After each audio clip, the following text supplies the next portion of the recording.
Pesawat tempur siluman F-35A Lightning II milik Angkatan Udara Amerika Serikat terekam tengah mengisi bahan bakar. Pengisian dilakukan di udara saat pesawat sedang melakukan patroli di atas Timur Tengah.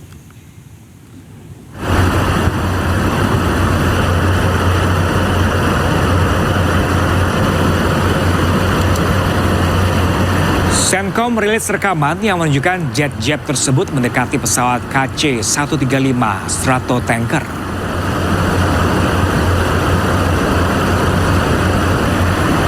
Selanjutnya, pengisian bahan bakar dilakukan membuat pesawat F-35A tertahan lebih lama.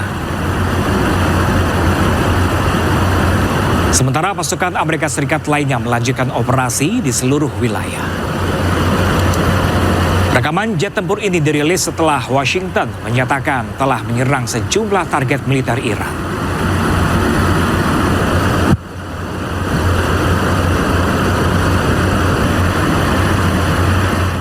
Ya, pemirsa, breaking news masih akan kembali sesaat lagi. Tetaplah bersama kami.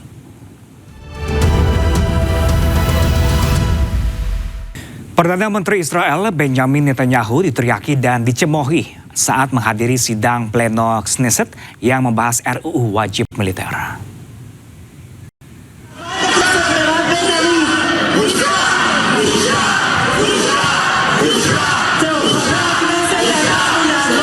Suasana sidang pleno Knesset memanas ketika sejumlah anggota oposisi meneriakkan kata memalukan dan pergi kepada Perdana Menteri Israel Benjamin Netanyahu. Mereka terus mencemooh Netanyahu. Sidang ini membahas rancangan undang-undang wajib militer yang akhirnya lolos dan menuai penolakan dari berbagai pihak, termasuk pasukan pertahanan Israel dan sejumlah pejabat militer.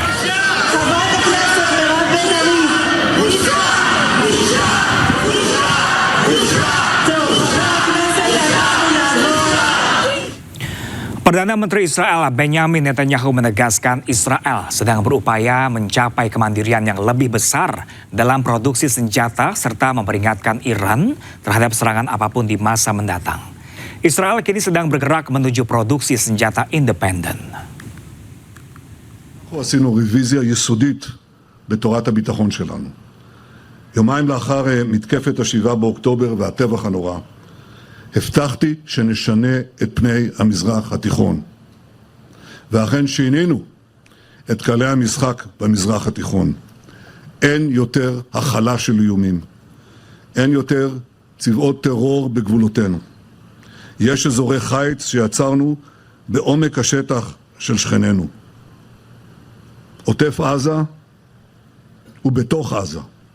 עוטף לבנון ובתוך לבנון. עוטף גולן בתוך סוריה. שינינו את האזור, אבל לפני הכל שינינו את עצמנו. שברנו את מחסום הפחד שהיה לעולם כולו במשך 47 שנים. מאז מעשה המחטף של איראן על ידי קבוצת הבריונים התיאולוגיים הללו. איש לא העז לתקוף את איראן בשטחה, זולת סדאם חוסיין לתקופה קצרה. אבל אנחנו העזנו. עוד איך העזנו. הוכחנו שלא נהסס לתקוף בעוצמה בכל מקום את מי שיניף ידו עלינו. הרוויזיה, שינוי הסדר הישן, מתבטאת גם במהלכים לכינון בריתות. בזכות הטיפוח העקבי של עוצמתנו, מדינות שונות מחפשות את קרבתנו. זה שיתוף פעולה שמתחזק בינינו, לא לאור הזרקורים, אבל הוא מתרחש, ולא במדינה עם מדינה אחת, יותר ממדינה אחת ושתיים, וזה פותח גם את הפתח העתידי לנורמליזציה. Sebuah kapal kargo bertabrakan dengan kapal lain hingga tenggelam di Selat Hormuz. 23 awak kapal berhasil dievakuasi dengan selamat.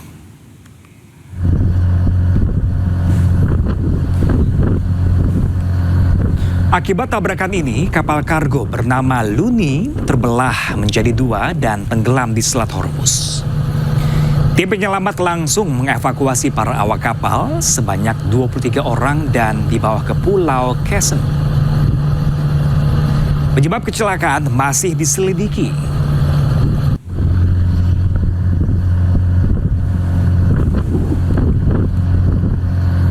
Setelah Selat Hormuz diblokade Iran, harga minyak melonjak ke level tertinggi. Hal ini diperparah setelah militer Amerika Serikat kembali memblokade lalu lintas maritim ke dan dari pelabuhan Iran.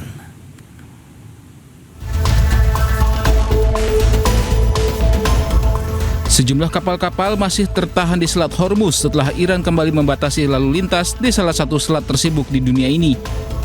Kondisi di perairan kawasan Timur Tengah semakin memburuk setelah militer Amerika Serikat kembali memblokade lalu lintas maritim ke dan dari pelabuhan Iran.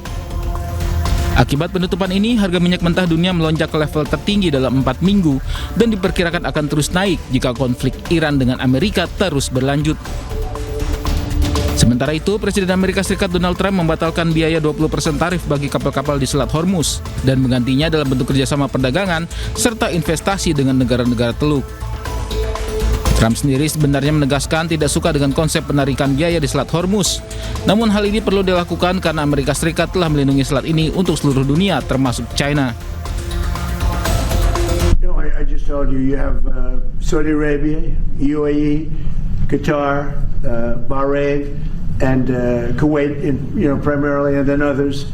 I spoke to all of them, and they would love to invest more money in the United States at record amounts.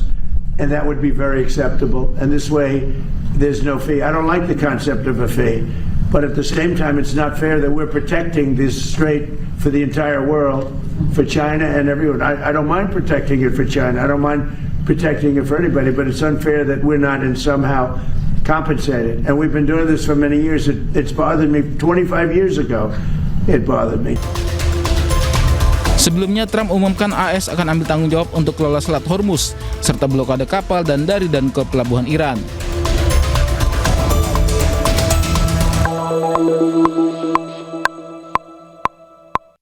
Iran menegaskan Selat Hormuz adalah garis merah yang tidak dapat dilanggar. Jika Amerika Serikat terus ikut campur, Iran ancam meratakan seluruh infrastruktur Amerika Serikat di kawasan. جنایتکار همچنان به یاغیگری و ناامن‌سازی منطقه ادامه می‌دهد. ابتدا مجدد تاکید می‌شود تحت هیچ شرایطی و به هیچ وجه به آمریکا به عنوان یک کشور بیگانه و فرامنطقه‌ای اجازه دخالت در تنگه هرمز را نمی‌دهیم. این خط قرمز شکست ناپذیر ایران است. در صورتی که تهدیدهای اخیر رئیس جمهور از تویی سرشار آمریکا مبنی بر هدف قرار دادن زیرساخت‌های ایران اسلامی توسط ارتش متجاوز آن کشور عملی شود، همه آنچه که بنا به نجابت ایران هنوز سالم مانده، یعنی تمامی زیرساخت‌ها در منطقه زیر ضربات پولادین نیروهای مسلح مقتدر جمهوری اسلامی ایران در هم کوبیده خواهد شد. آنچنان که اثری از آنها بر جای نماند و گویی از ابتدا وجود نداشتند. دشمن نادان بداند لحظه حماسه برای ما لحظه پرهیز نیست. آنچه از سوی نیروهای مسلح ایران رخ می‌دهد ضربه همتراز نیست، ضربه برتر است، ضرباتی که شدیدتر، گسترده‌تر و ویران کننده تر از همیشه خواهد بود. آتش خشم ملتی که هیچگاه تسلیم نشده دامن متجاوز را خواهد سوزاند. Memanasnya kembali konflik Amerika Serikat dan Iran tak hanya memicu ketegangan geopolitik tetapi juga mengancam stabilitas ekonomi global. Selain berpotensi mendorong kenaikan harga minyak dunia akibat penutupan Selat Hormuz, konflik ini juga dinilai memasuki babak baru dengan menyasar sektor teknologi. Berikut cuplikan dialog The Prime Show. Sekarang kan ancamannya itu sudah dijalankan oleh Amerika Serikat dengan memerintahkan CENTOM untuk terus menyerang, membom itu kan artinya itu berlangsung terus. Jadi ya ada satu faktor menurut saya karena biasanya perang itu menjadi dalam kebijakan politiknya Partai Republikan itu menjadi penyelamat dari bencana pemilihan legislatif yang akan terjadi bulan Oktober-November ini kan. Jadinya saya merasa ini ada kesengajaan, sebuah strategi untuk terus membuat perang gitu, tapi perang bukan perang total seperti pada awal-awal perang selama 40 hari itu. Jadi tidak membutuhkan suatu persetujuan dari Kongres. Sifatnya dibikin sedemikian rupa, seakan-akan perangnya sporadis gitu kan, nggak total. Jadi nggak perlu izin. Dan di mana Presiden Trump bisa setiap saat menggerakkan pasukannya. Dan ini akan terus berlangsung bisa sampai dengan bulan Oktober.